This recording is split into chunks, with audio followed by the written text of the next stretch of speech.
আমি শবনম আক্তার, সহযোগী অধ্যাপক, রাষ্ট্রবিজ্ঞান বিভাগ। আজকের অনলাইন ক্লাসে আমি স্বাগত জানাচ্ছি অনার্স দ্বিতীয় বর্ষের ছাত্রীদের। প্রিয় ছাত্রীরা, কেমন আছো তোমরা? আশা করি ভালো আছো। তো আজকে তোমাদের সাথে আমি আলোচনা করব। তোমাদের আজকের বিষয়বস্তু হচ্ছে ব্রিটিশ ভারতের রাজনীতিক এবং সাংবিধানিক উন্নয়ন। অর্থাৎ তোমাদের এটা কোর্স ছিল না, ব্রিটিশ ভারতের রাজনীতিক ও সাংবিধানিক উন্নয়ন। এবং আজকে আমি তোমাদের এই কোর্সের উপরে যেটা আলোচনা করব সেটা হচ্ছে বেঙ্গল প্যাক্ট, 1923 সালের বেঙ্গল প্যাক্ট। 1923 সালের বেঙ্গল প্যাক্ট বাংলা চুক্তি ব্রিটিশ ভারতের রাজনীতিক এবং সাংবিধানিক অগ্রগতির ইতিহাসে এক উল্লেখযোগ্য স্থান দখল করে আছে। দেশবন্ধু চিত্তরঞ্জন দাসের উদ্যোগে গঠিত এই বেঙ্গল প্যাক্ট ছিল হিন্দু মুসলিম সম্পর্ক উন্নয়নের এক বিরাট মাইলফলক। তোমরা এর আগে ক্লাসে দেখেছো, বা আমি তোমাদের করোনাকালে এই যে শিক্ষা প্রতিষ্ঠান বন্ধ হওয়ার আগেও আমি তোমাদের সাথে বেশ কিছু টপিকস নিয়ে আলোচনা করেছিলাম। তার মধ্যে একটা উল্লেখযোগ্য ছিল 1905 সালের বঙ্গভঙ্গ। অর্থাৎ 1905 সালের বঙ্গভঙ্গের ফলে মুসলমানরা তারা একটা উন্নয়নের একটা দিক নির্দেশিকা পেয়েছিল। অর্থাৎ তারা ভেবেছিল যে এই পূর্ববঙ্গ ভিত্তিক একটা রাজনৈতিক উন্নয়ন ঘটবে। কিন্তু হিন্দু যে নেতারা ছিলেন, রাজনৈতিক নেতৃবৃন্দ ছিলেন, তারা চিন্তা করলেন যে তারা অন্য আঙ্গিকে এটা ভাবলেন যে ব্রিটিশ ভারতে ভারতবাসীর যে ব্রিটিশ বিরোধী আন্দোলন তারা করছে সেটাকে ভিন্ন খাতে প্রবাহিত করার জন্য তারা এই বেঙ্গল প্যাক্ট করেছেন। তারা এটাকে একটা গভীর ষড়যন্ত্র হিসেবে বিবেচনায় আনলেন এবং এর বিরুদ্ধে তারা তীব্র প্রতিক্রিয়া ব্যক্ত করলেন, একটা তীব্র আন্দোলনে নামলেন। অর্থাৎ তাদের এই আন্দোলনের ফলশ্রুতিতে 1911 সালে বঙ্গভঙ্গ রদ করা হয়। বঙ্গভঙ্গ রদ করলে মুসলমান জনসমাজে এক তীব্র পাল্টা প্রতিক্রিয়ার সৃষ্টি হয় এবং তাদের একটা প্রচণ্ড ক্ষোভ তৈরি হয়। অর্থাৎ এই বঙ্গভঙ্গকে কেন্দ্র করে এই পূর্ববঙ্গে যে একটা উন্নয়নের একটা পদক্ষেপ শুরু হয়েছিল তাতে ভাটা পড়ে। তো যাই হোক, এই বঙ্গভঙ্গ 1905 সালের বঙ্গভঙ্গ, এর পরবর্তীতে আবার 1900 বঙ্গভঙ্গ রদের ফলে ভারতীয় উপমহাদেশে হিন্দু মুসলমানের মধ্যে একটা দূরত্ব তৈরি হয়। কিন্তু দেশবন্ধু চিত্তরঞ্জন দাস মনে করলেন যে ব্রিটিশদের এই দেশ থেকে সরাতে হলে, ব্রিটিশ বিরোধী আন্দোলনকে সফল করতে হলে মুসলমান এবং হিন্দুদের মধ্যে মানসিক দূরত্বটা দূর করতে হবে। তারা যদি পরস্পর ঐক্যবদ্ধ না হয় তাহলে এদেশ থেকে ব্রিটিশদের উৎখাত করা সম্ভব হবে না, স্বাধীনতার সোনালী সূর্য অধরাই রয়ে যাবে।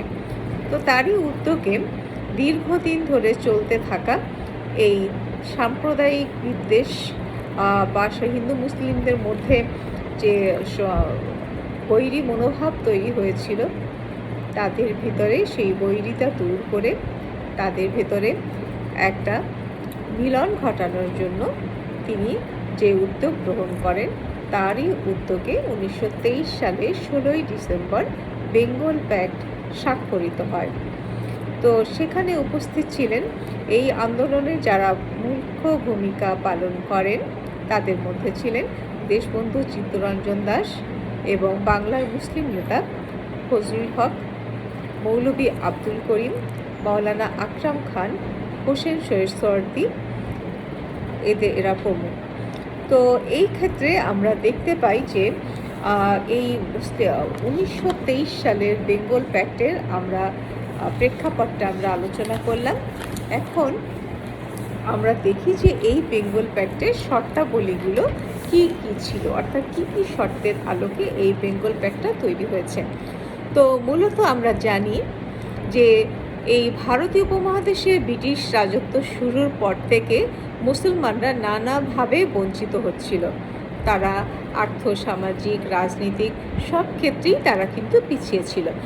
কারণটা হচ্ছে যে মুসলমানদের অর্থাৎ পলাশির যুদ্ধে লর্ড ক্লাইভের সাথে যুদ্ধের ফলশ্রুতিতে, লর্ড ক্লাইভের সাথে যুদ্ধের পরেই কিন্তু কি হচ্ছে, যে এই উপমহাদেশে ব্রিটিশদের রাজত্ব শুরু হয়। তো সঙ্গত কারণেই মুসলমানদের একটা তীব্র ঘৃণা ছিল, বিদ্বেষ ছিল ব্রিটিশদের প্রতি।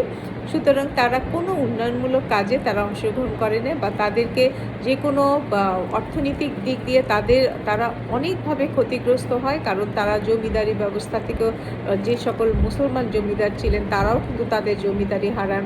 অর্থাৎ অর্থনৈতিক কাঠামোতে, অর্থনৈতিকভাবে যদি কোনো একটা গোত্র বা কোনো একটা শ্রেণী, কোনো একটা সম্প্রদায় যদি দুর্বল হয়ে পড়ে, তাহলে সে অন্যান্য ক্ষেত্রে যতই অগ্রসর হোক না কেন, সে কিন্তু অনেকখানি পিছিয়ে পড়ে। তো অর্থনৈতিকভাবে ক্ষতিগ্রস্ত হওয়ার কারণে ব্রিটিশরা আর কখনোই মুসলমানদের আস্থাভাজন হতে পারেনি, বা মুসলমানরা তাদের পরিণত শিক্ষা ব্যবস্থা গ্রহণ করেনি, যার কারণে মুসলমানরা ছিল আরও পিছিয়ে। অর্থাৎ যে কোনো সরকারি চাকুরি বা রাজনীতিক ক্ষেত্রে কোনো একটা পদবি, অর্থাৎ সব ক্ষেত্রেই কিন্তু মুসলমানদের সাথে ব্রিটিশদের যে দূরত্ব তৈরি হয়, তার ফলে তারা নানাভাবে ক্ষতিগ্রস্ত হয়। এই যে পিছিয়ে পড়া অবস্থানে আছে তারা, বা তারা ব্রিটিশদের কাছ থেকেই তারা নিজেরা ইচ্ছা করেই একটা দূরত্ব বজায় রেখেছে। অপরদিকে হিন্দু জনগোষ্ঠী শিক্ষা দীক্ষায়, রাজনৈতিক অঙ্গন, সব দিক থেকেই কিন্তু তারা অগ্রসর ছিল। তো ভারত উপমহাদেশের একটা বিরাট অংশ এভাবে পিছিয়ে ছিল এবং একটা অংশ অগ্রসর ছিল। তো এই পিছিয়ে পড়া অবস্থান থেকে তাদেরকে সামনে এগিয়ে নিয়ে আসার একটা উদ্যোগেই মূলত এই বেঙ্গল প্যাক্টটা স্বাক্ষরিত হয়েছিল।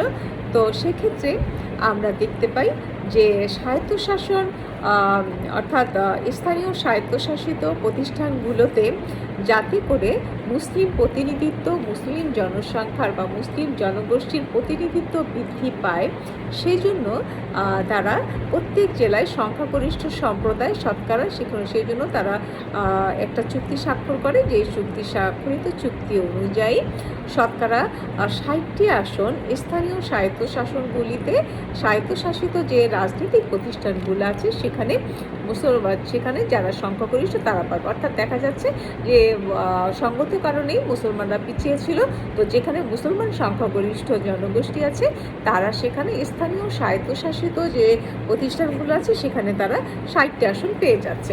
তাহলে এভাবে যেহেতু তাদের আর অসম প্রতিযোগিতায় যেতে হচ্ছে না, তাহলে তারা কি হতে পারে, তারা একটা পিছিয়ে পড়া অবস্থান থেকে তারা একটা অগ্রসর হতে পারে, তাদের মধ্যে একটা অগ্রসর অবস্থা আমরা আবিষ্কার করব।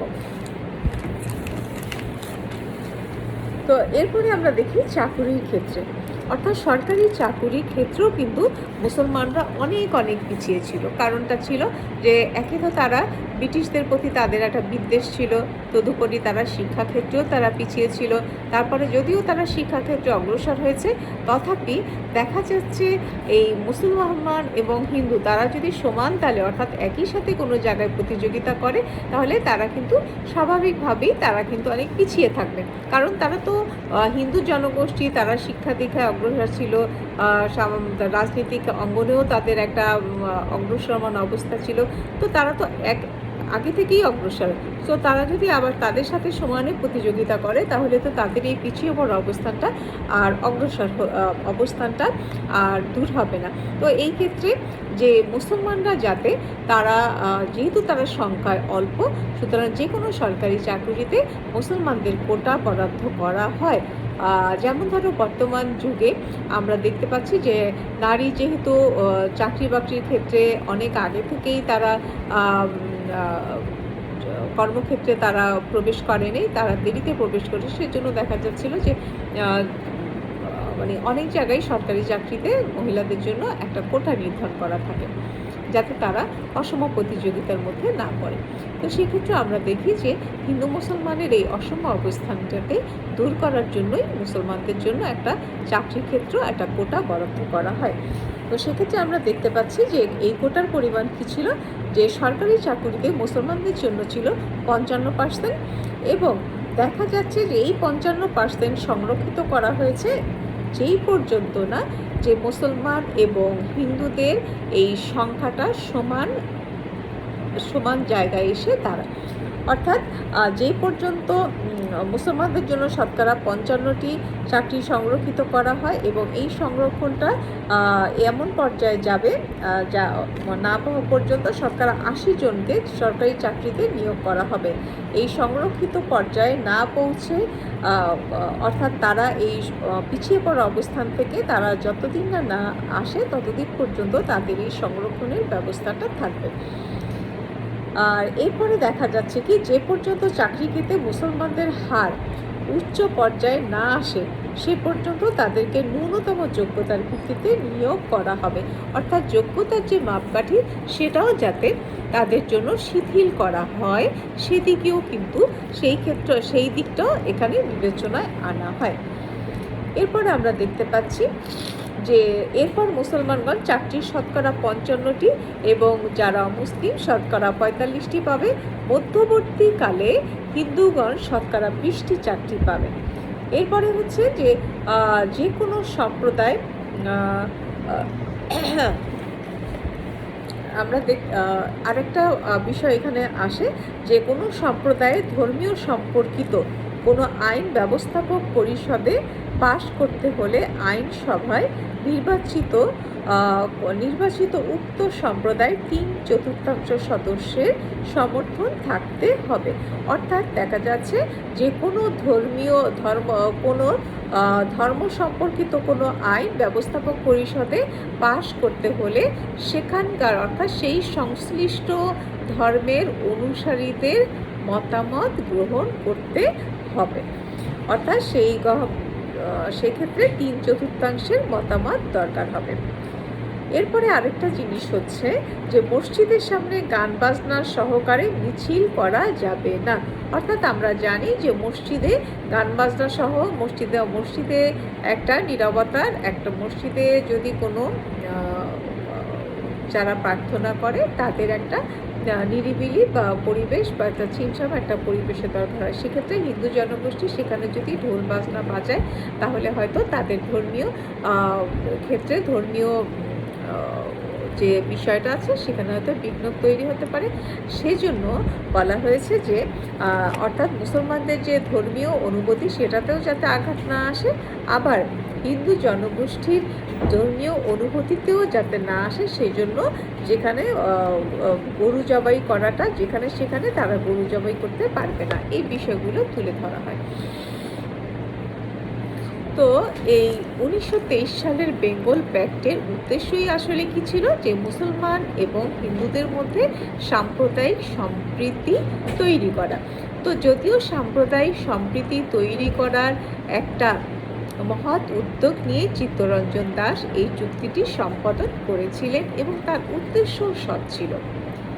তিনি উপলব্ধি করতে সক্ষম হয়েছিলেন যে বেঙ্গল প্রেসিডেন্সিতে 1/3 মুসলমানের বসবাস তাদেরকে বাদ দিয়ে কোনো উন্নয়ন করা সম্ভব নয়। যদি মুসলমানদেরকে বাদ দিয়ে কেবল হিন্দুদের উন্নয়নের চিন্তা করা হয় তাহলে হবে তা প্রতারণার সামিল। অর্থাৎ তিনি ভেবেছেন যে যদি উন্নয়ন করা হয় অর্থাৎ একটা জাতিকে যদি উন্নত করতে হয় তাহলে তার বৃহত্তর একটা অংশকে কখনো বাদ দিয়ে উন্নয়ন সম্ভব নয়। তো এই মহৎ উদ্যোগের সাথে অন্যান্য যারা খুব বিবেকবান বা যারা খুব দূরদর্শী প্রজ্ঞাবান ছিলেন তারাও এটাতে ঐক্যমত পোষণ করেন। কিন্তু এরপরেও আমরা দেখি যে এটাতেও অনেকে সমালোচনা করেছেন, এটাও অনেকে সমালোচনার দৃষ্টিতে এটা দেখেছেন, যার কারণে দেখতে পাচ্ছি যদিও এটা মহৎ উদ্যোগ নিয়ে এটা করা হয়েছিল তথাপি এই উদ্যোগটা বিভিন্ন কারণে ব্যর্থ হয়। অর্থাৎ এই সমালোচনাটা কেন করেছিলেন, কী জন্য করেছিলেন, আমরা সেই সম্পর্কে এখন একটু আলোচনায় আসি। বেঙ্গল প্যাক্টের উদ্দেশ্য যদিও উন্নয়নের একটা উদ্দেশ্য নিয়ে এটা করা হয়েছিল তথাপি আমরা দেখি যে এই বেঙ্গল প্যাক্টের ফলে কি হলো, হিন্দু মুসলমান সম্পর্ক আরও অবনতি ঘটল। মুসলমানরা মুসলিম লীগকে তাদের নিজেদের দল হিসেবে এবং হিন্দুরা কংগ্রেসকে নিজেদের দল হিসেবে ভাবতে থাকে। ফলশ্রুতিতে আমরা দেখতে পাই যে সাম্প্রদায়িক জাতীয়তাবাদের সূচনা হয়।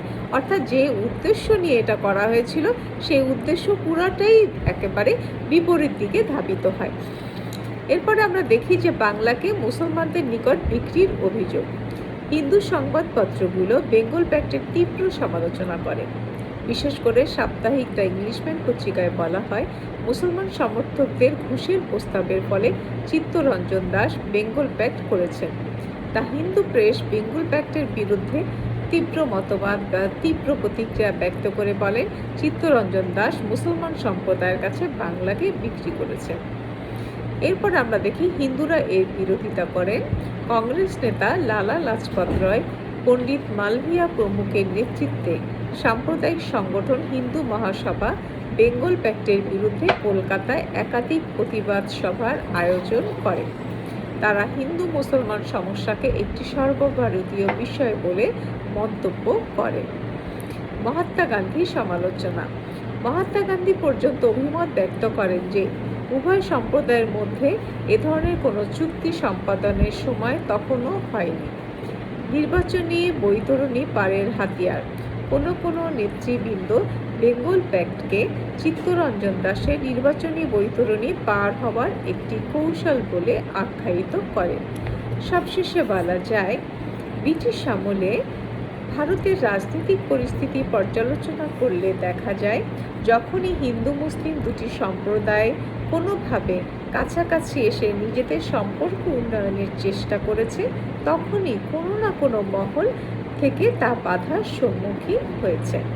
এমনিভাবে 1923 সালের হিন্দু মুসলমানের মধ্যে সম্পাদিত বেঙ্গল প্যাক্ট চুক্তি হিন্দু সম্প্রদায়ের কট্টরপন্থীদের দ্বারা বানচাল করার অপচেষ্টা করা হয়েছে। অর্থাৎ দেখা যাচ্ছে কি, এই ভারতীয় উপমহাদেশে বিভিন্ন সময় অর্থাৎ দুটি সম্প্রদায়, অর্থাৎ যারা মনে করেছে যে হিন্দু সম্প্রদায় যখন কোনো একটা রাজনীতি পদক্ষেপ গ্রহণ করেছে, তারা মনে করেছে যে আমরা এককভাবে হিন্দু মুসলমান সহ সমস্ত জাতির, এখানে সমস্ত জাতি গোষ্ঠীর প্রতিনিধিত্ব করব। কিন্তু মুসলমানরা মনে করেছে যে হিন্দুদের মতো তারাও কোনো একটা সম্প্রদায় নয়, তারা একটা জাতি, সুতরাং তাদেরও এখানে সিদ্ধান্ত গ্রহণের এখতিয়ার রয়েছে।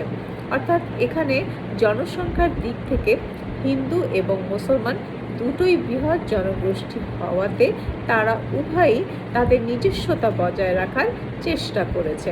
ফলে সেই প্রেক্ষিতে আমরা দেখতে পারি যে যদিও চিত্তরঞ্জন দাস একটা মহৎ উদ্যোগ নিয়েই কিন্তু এই বেঙ্গল প্যাক্টটা তৈরি করেছিলেন, কিন্তু তখনকার সমসাময়িক অবস্থার প্রেক্ষাপটে এটা তীব্র সমালোচনার সম্মুখীন হয়।